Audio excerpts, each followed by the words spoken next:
Dr. Sagar for this brief account. And now I call upon Professor Michael Quinlan. He's the National Head of the School of Law and Business at the University of Notre, Australia.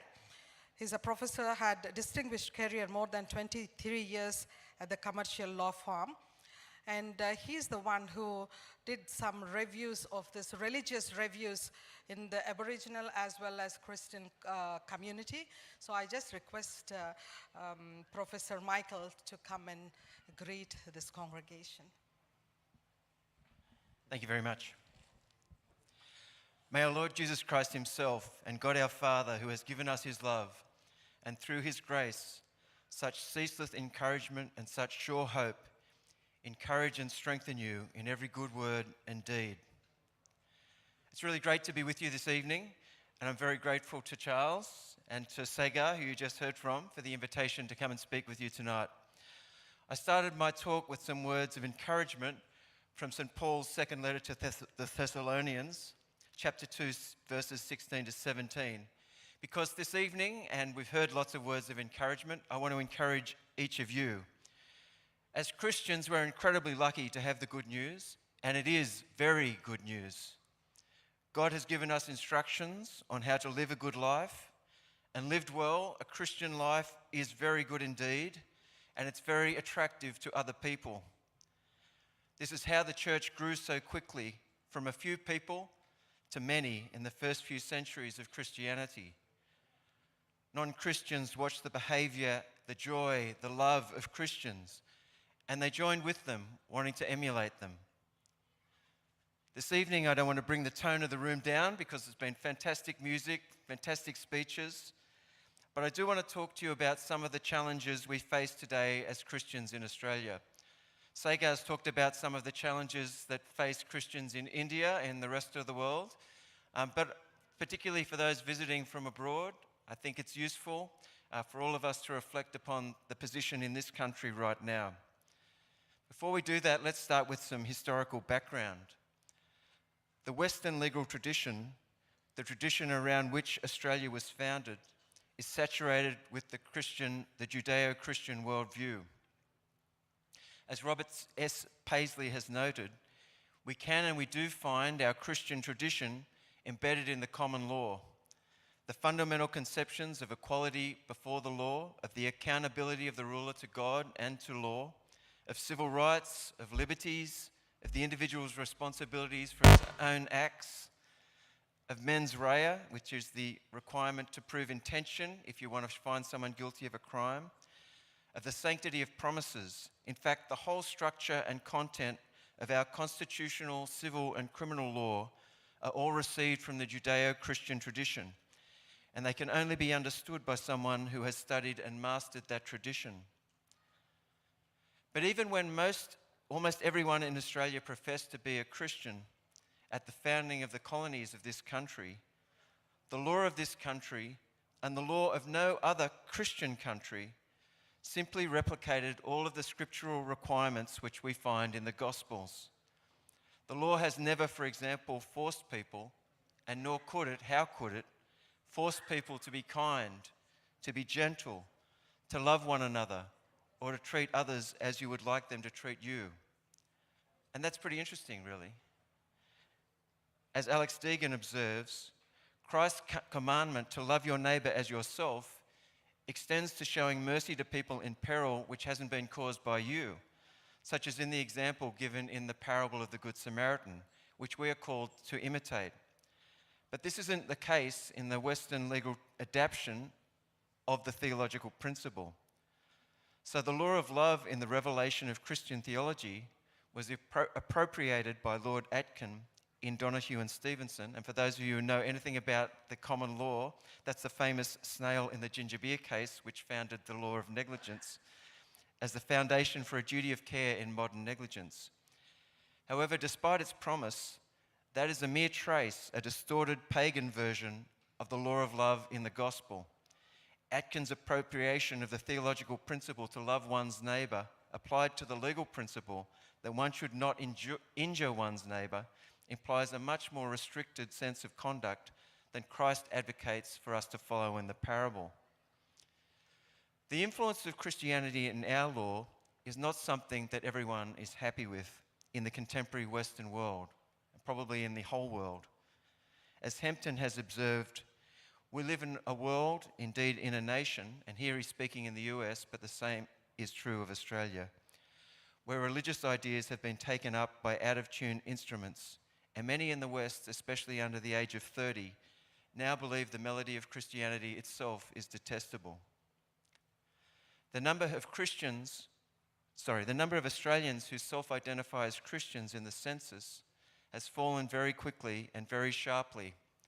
In my own lifetime, from 88.2% in 1966 in Australia to 43.9% in 2022. The first time it's fallen below half, and it's well below half now.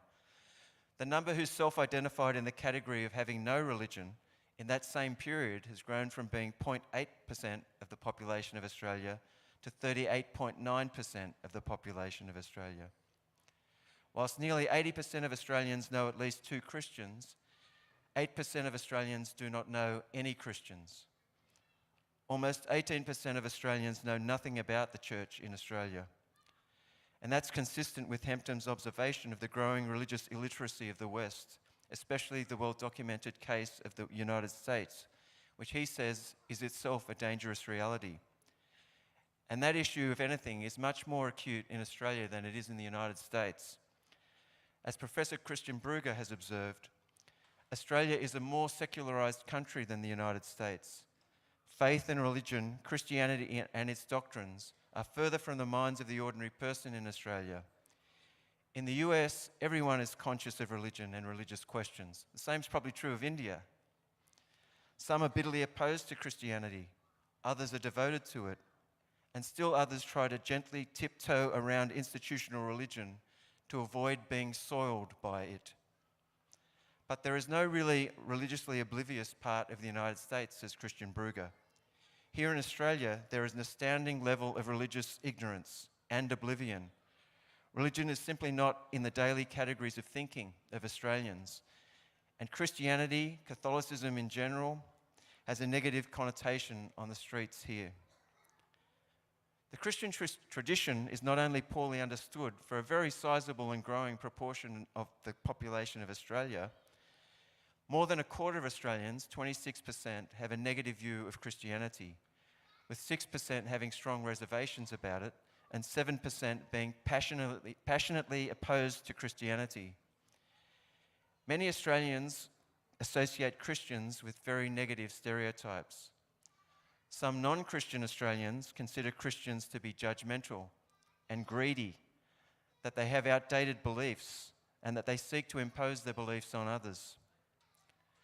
Whilst the attributes of Australians who actually know Christians mostly identify them with positive traits such as caring, 41%, loving, 35%, kindness, 35%, and honesty, 32%, a significant proportion of Australians who do know Christians associate them with negative characteristics. These include being judgmental, 20%, opinionated, 18%, hypocritical, 17%, intolerant, 12%, insensitive, 5%, and just plain rude, 4%. Among Generation X, Christianity is considered to be unaccepting of people who don't follow the rules, and to be a religion in whose name a lot of bad things have been done. Views of Christians of those in Generation Y include that they have beliefs that are rigid and outdated and demonize normal human emotions and acts of sexuality. And as you heard before, I'm the national head of the School of Law and Business of a Catholic university, the University of Notre, Australia. So it's particularly disappointing to me to know that Christianity is also associated with intellectual and mental feebleness by a sizable proportion of the Australian population. 22% of Australian men and 13% of Australian women, that's 18% of Australians, consider religion to be a crutch for the weak to lean on. It should come as no surprise then that an association with traditional Christian moral principles is often considered to be a negative in public life in Australia, on issues such as marriage, abortion, or euthanasia, for example. And you can see this in recent changes in our laws across the country in those three areas that I just mentioned: marriage, abortion, and euthanasia. And you can also see it in the treatment of some very high-profile Australians. And if high-profile Australians are treated this way, I can tell you this is across the country. So just to give you a reminder, and maybe to let some people who are visiting know about some of the high-profile Australians who've been treated extremely poorly because of their religious faith. Start with the Wallaby player Israel Folau, who lost his contract with the New South Wales Waratahs rugby union team and the Wallabies, the Australian rugby union team, for, however inelegantly, quoting from the Bible and calling sinners, and that is all of us, to repent. The so-called Manly Seven, who were stood down and prevented from playing a game in the National Rugby League by their rugby league club, the Manly Sea Eagles, because as Christians from a Pacific Island heritage, they refused to wear a special jersey celebrating sexual behaviour which was in conflict with their faith. And most recently, Andrew Thorburn, who was asked to step down as CEO of the Essendon AFL Football Club after one day in the job, not because of anything he had said himself, and not because of any views he was found personally to hold, but merely because he was also the chairman of the Anglican Church, City on the Hill. And someone had trawled through that church's website history and found that several years ago, a pastor of that church had delivered sermons teaching traditional Christian moral positions on sexuality and abortion.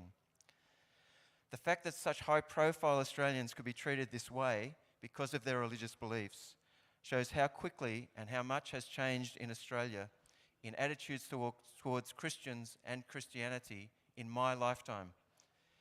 Add to this the fact that one of the loudest denouncers of Andrew Thorburn was Daniel Andrews, who's the current Premier of Victoria, and that two of the loudest voices for the removal of any protections at all for the unborn in the United States are the President Joe Biden and the Speaker of the House, Nancy Pelosi, all three of whom prominently and regularly describe themselves as being Catholic Christians. Now, some might see in these events some similarities with St. Paul's description of the last days, when he tells us in 2 Timothy chapter 2, verses 1 to 5, that there will be difficult times. People will be self-centered, avaricious, boastful, arrogant, and rude, disobedient to their parents, ungrateful, irreligious, heartless, and intractable. They will be slanderers, profligates, savages, and enemies of everything that is good. They will be treacherous and reckless and demented by pride, preferring their own pleasure to God. They will keep up the outward appearance of religion, but will have rejected the inner power of it. Don't get me wrong, I'm not predicting the end of the world tonight. As St. Paul said in his second letter to the Thessalonians, that's not something to get alarmed about or to listen to predictions about. But as Christians, we need to avoid these sorts of behaviours, and we need to be the light to the world by really living the gospel. For us to do that, we do need to have laws that do not prevent us from doing so. So for this reason, could I end with this prayer from 1 Timothy chapter 2, verses 1 to 2, not just about Australia, but about the world. St. Paul in this letter urges then, first of all, that petitions, prayers, intercessions, and thanksgiving should be offered for everyone, for kings and others in authority, so that we may be able to live peaceful and quiet lives with all devotions and propriety. Thanks again for the opportunity, for the honour of speaking with you tonight, and God bless you.